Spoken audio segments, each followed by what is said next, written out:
दादा. मोहित सर नमस्कार. हे काय करताय तुम्ही? द्या डबा द्या. द्या माझ्याकडे द्या डबा. मी ठेवतो मोहित सर. आणि सर काय म्हणताय मला? मी तुमच्या मुलीच्या वयाचा आहे. मला सरळ नावाने हाक मारा. मला आपलं म्हणा. बर ते सगळे राहू देत. आपण आधी आज जाऊ. तुम्ही दमला असाल. डबा राहू देत. डबा नाही. मी डबा अजिबात देणार नाही. तुम्ही या. नाही नाही नाही नाही. नमस्कार. काकू. ओ काकू. हा गिरणीतून डबा आणलाय. भाई तुम्ही नाही तू मोहित. मी आज डबा नेऊन ठेवतो. नाही नाही नाही नको असू दे. तुम्ही माझ्याकडे नाही मी ठेवतो ना. तुम्हाला कशाला त्रास होतो? अहो वजन आहे. अहो नाही तुम्ही द्या ना माझ्याकडे. द्या द्या द्या द्या. नाही असू दे. तुम्ही पण काय यांच्याकडे कसा दिला डबा धरायला? त्याने मागून घेतला. मोहित साहेब चल. हा बस बस.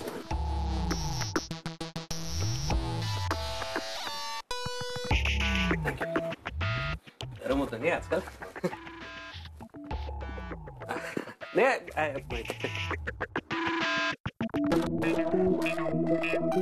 दादा तुम्ही उभे का? बसा ना. बसा बसा.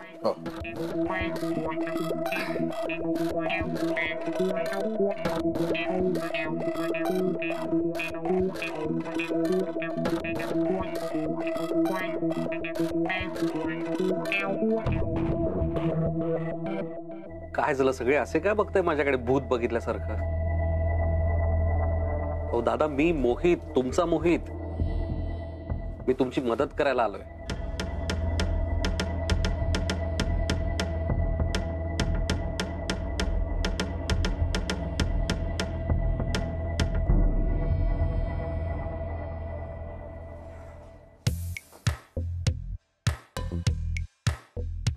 बेबी मैंने कुछ नहीं किया बेबी. बेबी कसम से मैंने कुछ नहीं किया baby. Extremely sorry baby. Baby extremely sorry ना बेबी. बेबी नहीं बेबी. ओम भाई आप आगे. अच्छा वो बेबी को बोलो ना मैंने लड्डू नहीं खाया बेबी. बेबी प्लीज मुझे पट्टे से मत मारो baby. Baby extremely sorry. Rocky ये उठ.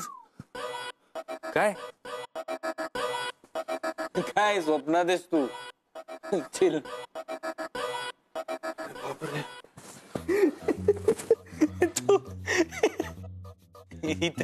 इथे मालविका नहीं है आता.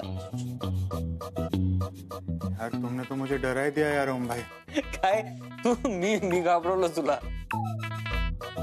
काय झालं? का घाबरलायस? तू बाहेर का झोपलायस? झगडा हो गया यार. तुम्ही दोघं सारखे भांडत असता काय?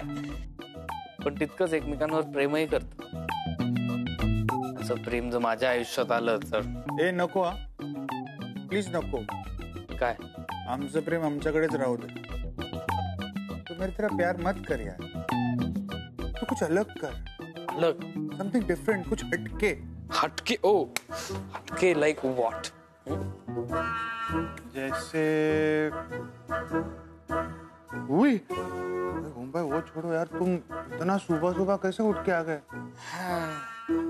उठलात मैं झोपलो कुठे होतो मी? क्यों? रात्रभर झोपच लागली नाही आणि स्वीटू बद्दल विचार करत होतो मी. एंगेजमेंटचा विचार करत होतो.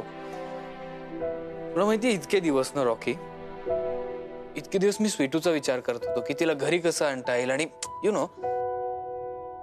पण मला आता रिअलाइज झालं की आता माझी एंगेजमेंट आहे. मला काही कळतच नाहीये का. अरे ओम भाई मैं ये आपको बात कब से कह रहा था. आप है ना मानते ही नहीं.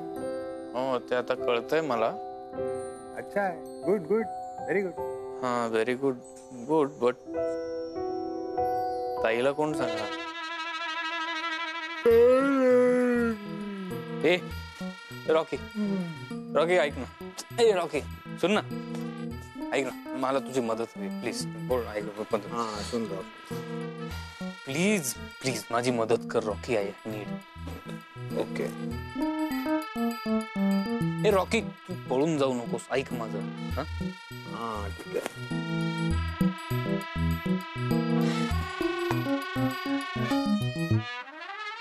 एंगेजमेंट नाही करायची यार.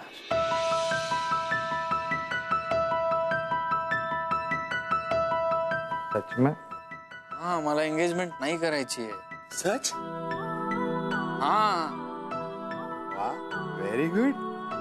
रॉकी मी तुला सांगू शकत नाहीये माझा नेमका काय प्रॉब्लेम आहे. म्हणजे माझ्यात आणि स्वीटू मध्ये काय आहे नक्की. स्वीटू बद्दल मला काय वाटतं, ती माझ्याबद्दल काय विचार करते हे मला खरंच माहित नाहीये काही. आमचं जे काही आहे ना, know what ever it is, ते खूप स्पेशल आहे. इट इज जस्ट, तुला माहिती मी स्वीटू बरोबर एक क्षण जरी घालवला जस्ट तरी तो मला दिवसभर पुरतो रे.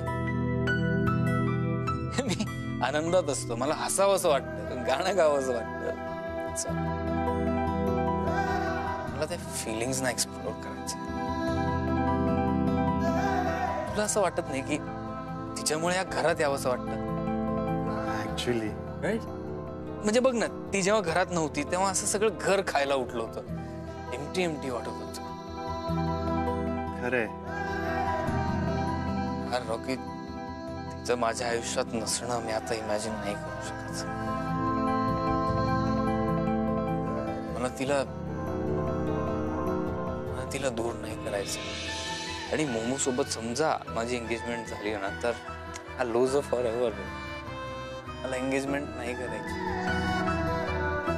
ना प्लीज माझी मदत कर ना, काही कर पण प्लीज ही एंगेजमेंट थांबव. ऑफ कोर्स ओम भाई, मतलब ऐसा टेंशन नहीं लेने का. हाँ please. When Rocky is here ना, नो फियर. No fear. अहो कशाला काही.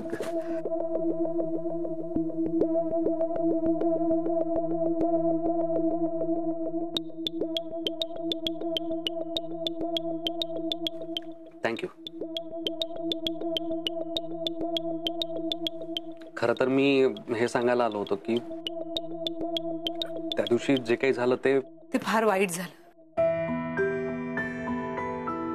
तुमचं फार नुकसान झालं माहिती आम्हाला. ते व्हायला नको होतं. अहो पण यांच्या अंगात त्या दिवशी आधीपासूनच कणकण होती. मी तरी त्यांना म्हणाले की तुम्ही जाऊ नका, पण ऐकलं नाही त्यांनी. हट्टाने गेले आणि तिकडे डोळा लागला. हो आयुष्यभर नोकरी एके नोकरी केली. कधी थंडी वाऱ्याचं पावसा पाण्याचं घरी राहिलेच नाही. नोकरी केली आहे का नोकरी जगली आहे त्यांनी. 24 तास ऑफिसचाच कामाचाच विचार त्यांच्या डोक्यात. तर नोकरी गेल्यावर गुपचूप बसून असतात.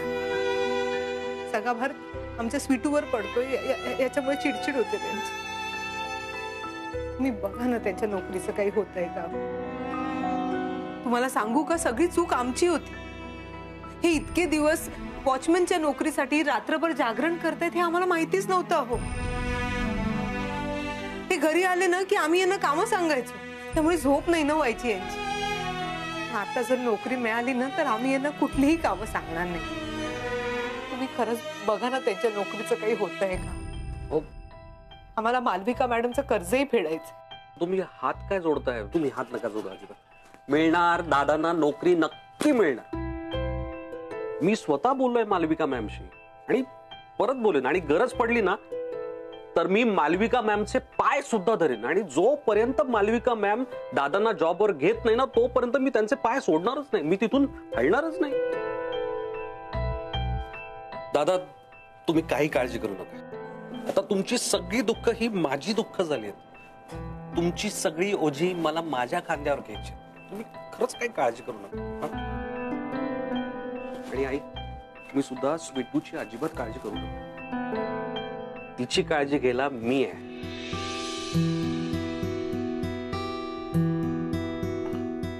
थँक्यू. मोहितराव, हा मला सुद्धा काम बघा ना. हो नक्की नक्की. तुम्ही काय काळजी करू नका काका. हा आणि दादा थँक्स काय म्हणताय तुम्ही. थँक्स बोलून मला पर्क करू नका. मी तुमचाच आहे. मोहित तुमच्यातलाच आहे.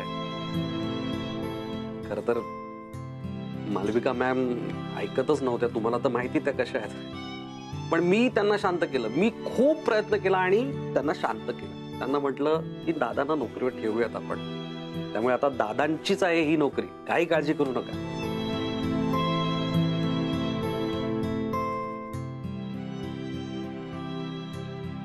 मी बसा ना दादा, बसा.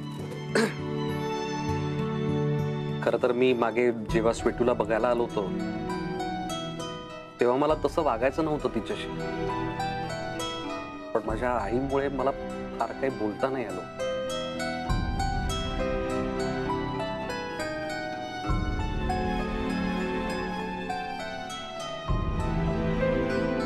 मला माफ करा आई. हो, काय करताय तुम्ही? मला खरंच माफ करा.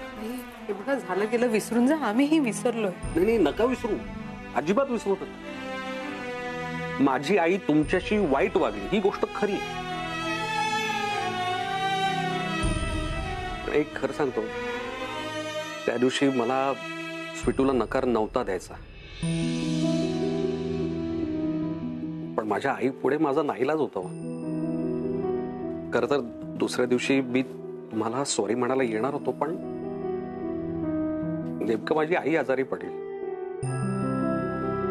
कदाचित तुमच्यासारख्या चांगल्या माणसांशी वाईट वागली ना ती, त्याची शिक्षा असेल. नाही हो, असं नका बोलू. नाही म्हणणार, शेवटी आई आईच असते, ती कशी असली तरी. तुम्ही मला माझ्या आईसारख्याच आहात.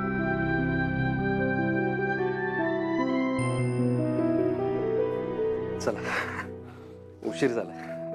बोलता बोलता वेळ कसा पटकन निघून गेला कळलंच नाही. एक मनातलं बोलायचं होतं तुमच्याशी. मला माझ्या घरात सुद्धा असा आपलेपणा कधीच नाही जाणवतो. असो दादा, नोकरीवर कधी जॉईन व्हायचंय मी तुम्हाला कळवतो. हो, येतो. नाही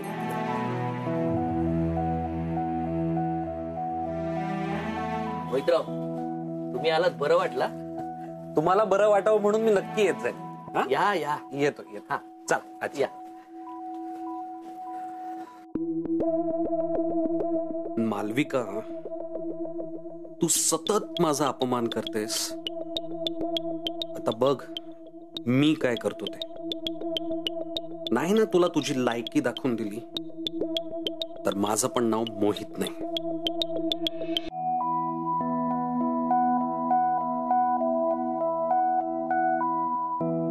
अगं, काय झालं तुझं? अगं, डोकं दुखतंय का तुझं? नाही, जरा धरलंय. थांब, मी चेपून. नाही, मी तुला तेल लावून देऊ का? नाही नको, तेल बिल नको, चिकट होतात ते. नाही, तुझं ते तेलाचा अंश नसलेलं तेल आहे ना, ते लावून देते मी. नको. अगं, थांब, असं काय?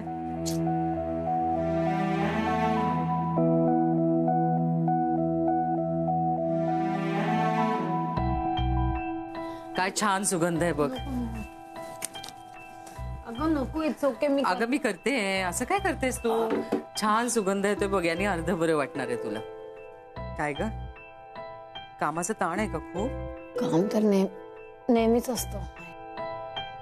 तायडे, म्हणजे तू चिडू नकोस. हा, मी काय म्हणते, तू ओमच्या लग्नाचा जरा पुन्हा एकदा विचार कर ना. ती मोमो मला काही योग्य वाटत नाही ग. आणि बिझनेसचं म्हणशील तर तुम्ही दोघं मिळून खूप वाढवाल की ग बिझनेस. आपल्या कुटुंबात शोभेल, रुळेल अशी मुलगी शोधूया ना आपण ओमसाठी. पटतंय ना तुला?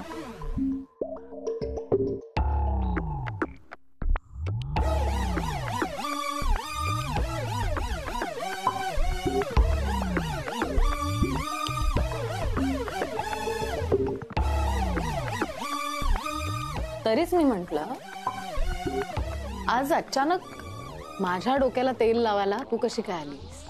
आज अचानक तुला माझी काळजी कशी वाटली? माझं डोकं धरलंय म्हटल्यावर तू मला बघायला कशी काय आलीस? मला वाटलं माझ्या काळजीनी माझी मम्मा माझं डोकं चेपून देते. हो, पण नाही, आज सुद्धा तू ओमची आई म्हणून आलीस का? मला अशी सावत्र वागणं. आणि हे आजचं नाहीये, ओमच्या जन्मापासून चाललंय हे सगळं.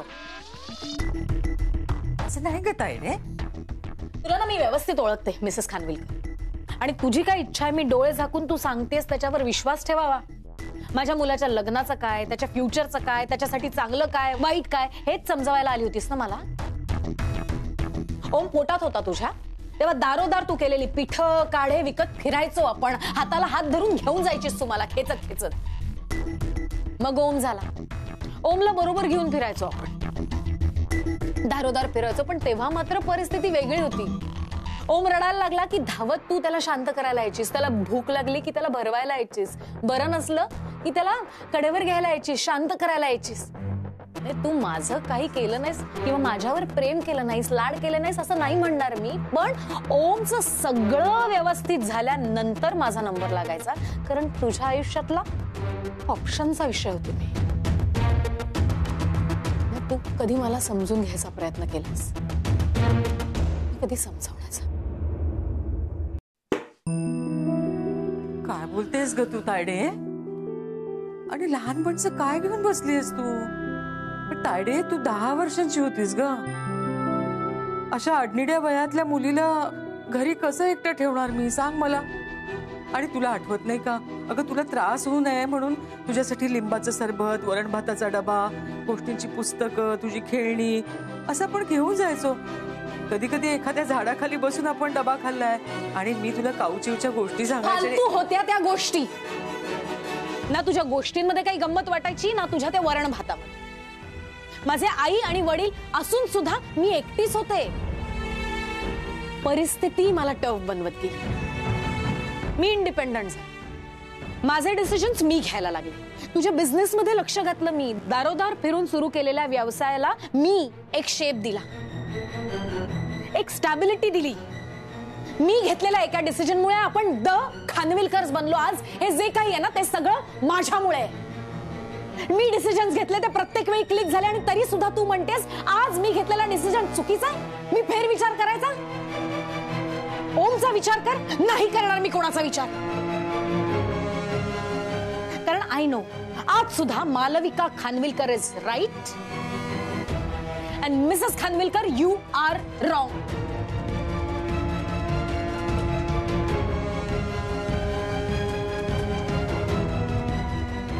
आता रडून तू सगळ्यांची सिंपती घेणार.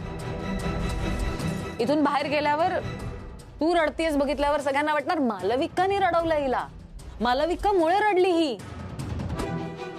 वाटू दे, तुला जे काही करायचं ना ते कर, लोकांना जे काही वाटायचं ते वाटू दे. I really don't care. पण इथे नको. ही ना माझी खोली आहे, माझी स्पेस आहे, इथे मला ना शांतपणे राहू दे प्लीज प्लीज.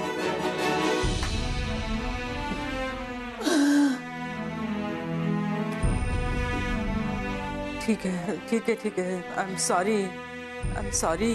मी यायलाच नको होतं तुझ्या खोलीत.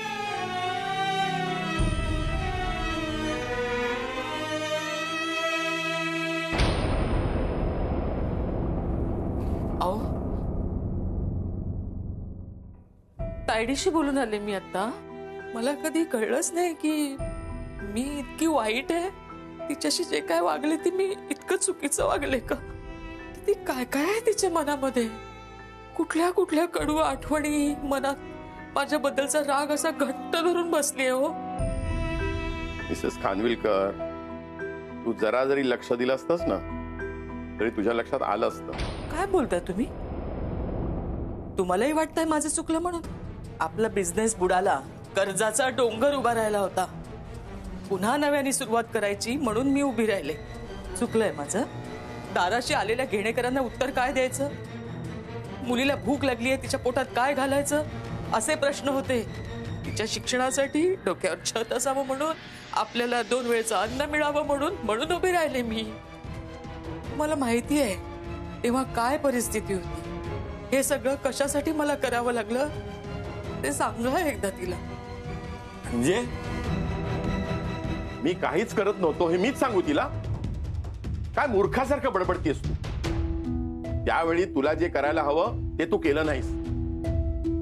आज आपल्या मुलीची जी काय अवस्था आहे, तिला जे काय वाटतं त्याला सर्वस्वी तू जबाबदार आहेस.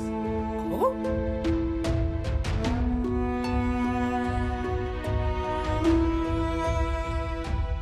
जशी मुलीला आईची गरज असते ना, तशी एका बायकोला नवऱ्याची पण गरज असते. तेव्हाही तुम्ही नव्हतात आणि आताही नाही आहात. राग नाहीये माझ्या मनामध्ये. माझ्या पिल्लाच्या सुखासाठी जे करणं भाग होतं ते मी केलं. अभिमान आहे मला त्याचा. आणि आजही जे करावं लागणार ते मी करणारच. ताईला मी चुकीची वाटू दे, तुम्हाला वाटू दे, मी माझं कर्तव्य पूर्ण करणारच.